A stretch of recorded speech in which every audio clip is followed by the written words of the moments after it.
Sveicieni! Mani sauc Toms Krasenska, un es jūs sveicinu Unimax darbnīcā. Kad šodien beigsies, būs pabeigta viena lieta, pie kuras esmu jau kādu laiku strādājis un kas man ļoti atvieglos darbu. Un ar nelielu pārspīlējumu var teikt, ka tā man pat izglābs dzīvību.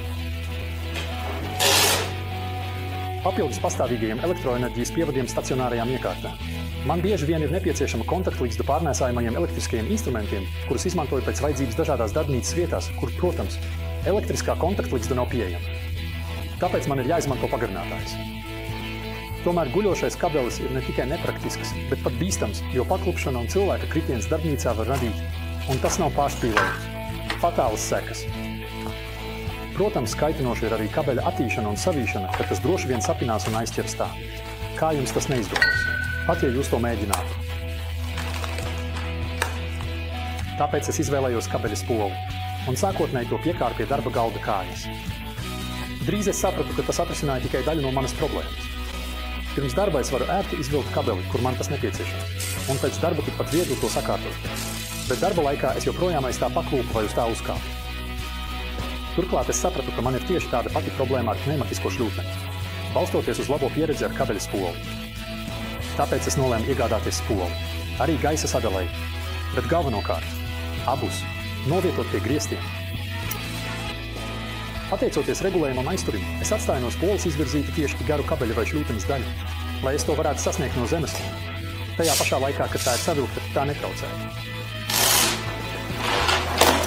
Strādājot, es izvelku tikai tik garu gabalu, cik nepieciešams, lai tas nevajadzīgi nemētātos. Elektriskais viņš ir aprīkots ar 12 metru garu kabeli, ar 3 vadiem, kuru šķērs griezums ir 1,5 kvadrātmilimetri, ar gumijas izolāciju un neoprēna apvalku, lai izturētu lielāku mehānisko slodzi. Lai gan parastos apstākļos šāds kabelis izritinātā stāvoklī viegli izturētu pastāvīgu slodzi ar strāvu 16 ampēri, tātad pretestības slodze 3680 vati. Ražotājs iespējams komutatoru un slēgtās konstrukcijas dēļ iesaka maksimālo pievienoto jaudu 2500 vati, un tas izritinātā stāvoklī. Un savīts kabelis nedrīkstētu pārnest vairāk par 800 vati.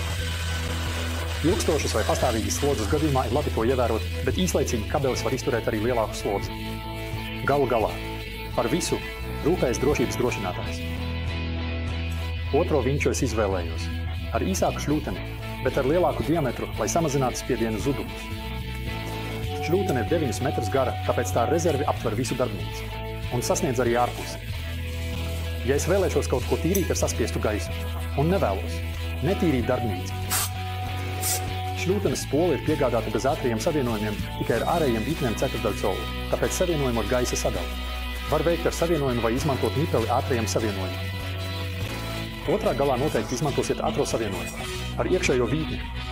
Jums tas jāpērk atsevišķi, un tāpēc es devos uz Unimaxu, kur mana sirds ietrīsējās. Kompaktas un tomēr masīvas misiņa ātrā savienojuma ar uzrakstu Made in Germany. Darbojas pilnīgi. Lieliski. Pie katra ruļļa ir pievienotas 2 stērauda enkuri ar 10 mm diametru, kas ir ideāli piemēroti, piemēram, betonam. Ja tie tomēr nav piemēroti jūsu griestu materiālam, izmantojiet tādu enkura materiālu, kas nodrošinās pietiekamu savienojumu stiprību.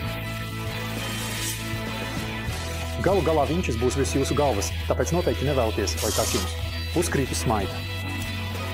Papildus pašas vinčas montāžai pie griestiem ir nepieciešams atrisināt arī enerģijas pievadas jautājumu, vai nu ievietojot to sliedē, vai kā es to izdarīju, iekarinot uz aķiem. Atzīmēju. Izpildīts. Vinčes uz griestiem nozīmē galu sapinušām šļūtenēm un kabeļiem, staigāšanai pa tiem un paklupšanai. Elektrība un gaiss man ir pieejami jebkurā vietā darbnīcā, un arī pie vārtiem, un tikpat ātri un droši sakārtot.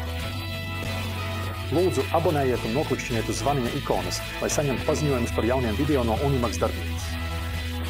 Priecāšos arī par jūsu patīku vai konstruktīvu komentāru. Un man būs prieks tikties nākamajā video.